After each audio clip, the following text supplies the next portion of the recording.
What's up, everybody? I just wanted to kind of show you some of the stuff I've been doing. I got a lot of stuff going on, graduate work, full-time teaching career, and a new baby. So, life's been a little busy. But while I've been, in and out of taking care of the baby on paternity leave, I've been printing this stuff. So this or these 8 pieces, 7 pieces of terrain are all 3D printed. These are the ancient ruins from Printable Scenery. I'll link it below. But I got, these were part of the Chlorhaven Kickstarter, like right before COVID, or it was a while ago, COVID era, maybe before a little. And these were one of the like goals. So if they got to a certain number, they added this. And so I've always liked them, and I've just really been itching to kind of print something just with the baby and with just work stuff. I just needed to do something, especially because Warcrow is so new. There's not like I'm not like jumping into something like 40K where there's tons of models. Warcrow is like it's just the starter set right now. The expansion box is coming out, but we're kind of getting drip fed. So for once in my life, I like don't have hobby stuff to do. So I'm finding I have time to do other stuff, which is a weird space because I downsized a lot of my hobby stuff so I could really just make sure I have all my models painted. My pile of shame is pretty much gone. And so now I just have all this time to make free stuff. So these are the ancient ruins. They are really, really cool. Warcrow is more, I will say, two-dimensional terrain. I am not necessarily about that. I understand why it's important, but I still like the 3D elements. And so even if you wanted to play something like Frostgrave, which I may end up having on this channel because it's a game I want to get into, um, for Warcrow, I'm going to use them more as just like spaces that players or units, the models can't necessarily move through. So you kind of have a lot of different pieces here. You start off with something small.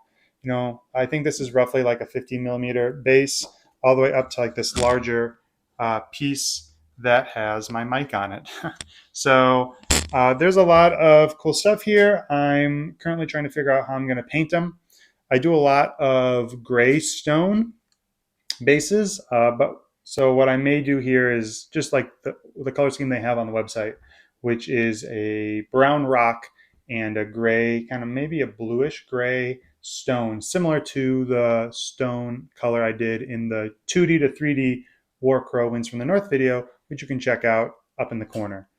But yeah, so let's, just sit back for the ride. I'm going to paint these things up and we're going to see how they go. And hopefully at the end, I'll have something cool that I can show you. And I'll try to get some shots with different minis around the pieces. One thing to note, their printable scenery is pretty good at making all different types of scenery. Obviously, that's in the name. But also, they kind of sneakily put in the 25 millimeter scale for D&D in the models. So normally, D&D terrain and maps have the grid. This doesn't have the grid, but if your eye is sharp enough, you'll catch that there are certain clusters of rocks that equate to around a 25 millimeter space. But in my D&D campaigns for my friend group that I'm running, I've started kind of straying away from the grid. And if the grid is around, that's great. But like if I have a piece of unmarked terrain and I put it down, the players are usually able to more like battleship, like look at the grid on the side to figure out where they want to go. But anyway, that's a bit long-winded. Let's get into it.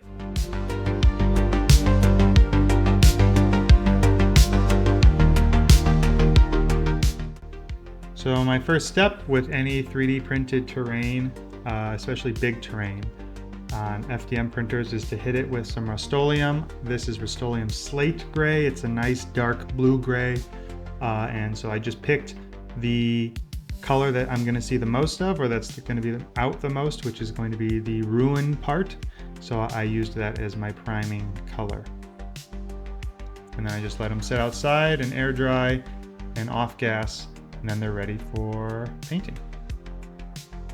So you'll see throughout this video, some of the shots are just off camera or just out of camera, that's because I'm still, learning what camera angles and shots don't work, so I apologize for that in advance. But what I'm doing right now, I hit the model with the slate Rust-Oleum, so now I need to get those warm tones back in for my rocks that are going to be, what the terrain, what the ruins themselves are built on. And so I'm using this Vallejo color. I can't remember what it's called, but it's, just at the beginning of this clip. And yes, I know I've had people in the past mention, some people in the past have mentioned that ruins are probably the same color as the earth or the stone they're built on, because the creators would have, used the stone, which yes, makes sense. But this is also a fantasy world, or could be a sci-fi planet with ancient ruins. And so we don't necessarily know how they, what technology or arcana they have to make stuff. So that's kind of a fun explanation for it, but I also just need something to pop. So I want the colors to pop from the bases they're on. But that's all I'm doing here. I'm just layering it with a brown to kind of get my two tones out and kind of blocking out my colors.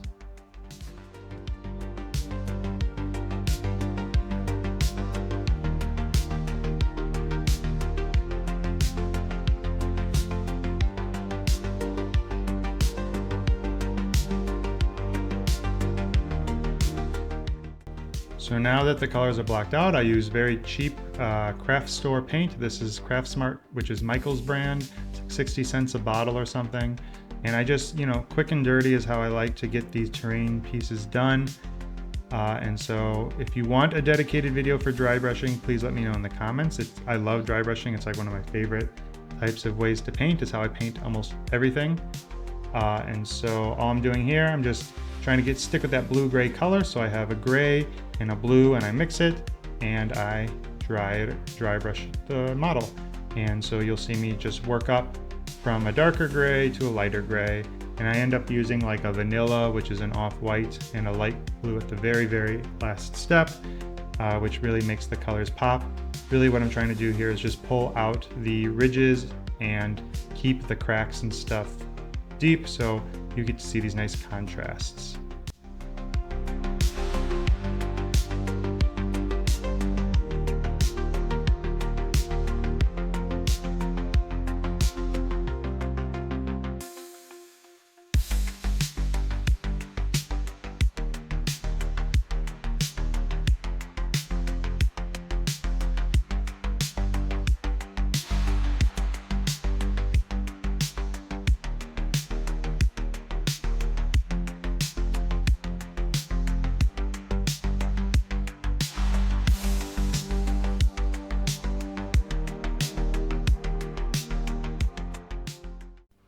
So now we do the same exact thing, but with the earth tones. So where the stone for the ruins is cooler tones with blues, I wanted warmer tones for the earth, for the rock. So I think it's like a raw sienna or something, another cheap craft paint, and I just dry brush all around it. And so it looks pretty bright right now. That's when the paint is wet. When it dries, it darkens a little. And I think I used one or two coats, one or two colors, built up with one or two colors for the rock. And for the stone, I think I used like 4 different colors because I was really just unhappy with certain parts and I had to build it up.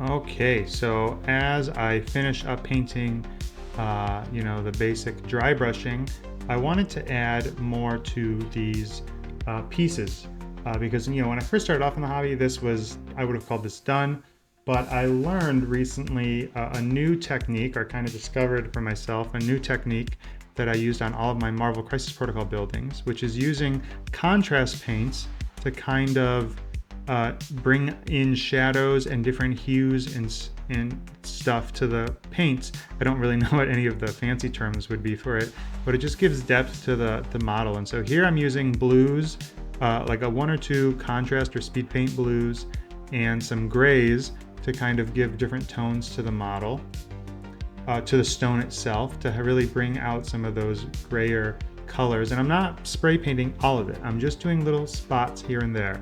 And then I also do it with these warmer tones for the rock. And so you can like use yellow tones like I'm using here. I was thinking about doing a red and orange tone, but I decided not to. What I'm doing right now is using Gore Gruntha Fur, which is kind of one of my clutch brown contrast paints. And I spray it, you may have noticed earlier, I spray it along the edge of the entire model, which really kind of unites the base and makes the model look as if it's coming up from something. But it's a really great thing to do with any thing you're making. If you want me to go into this more, I can.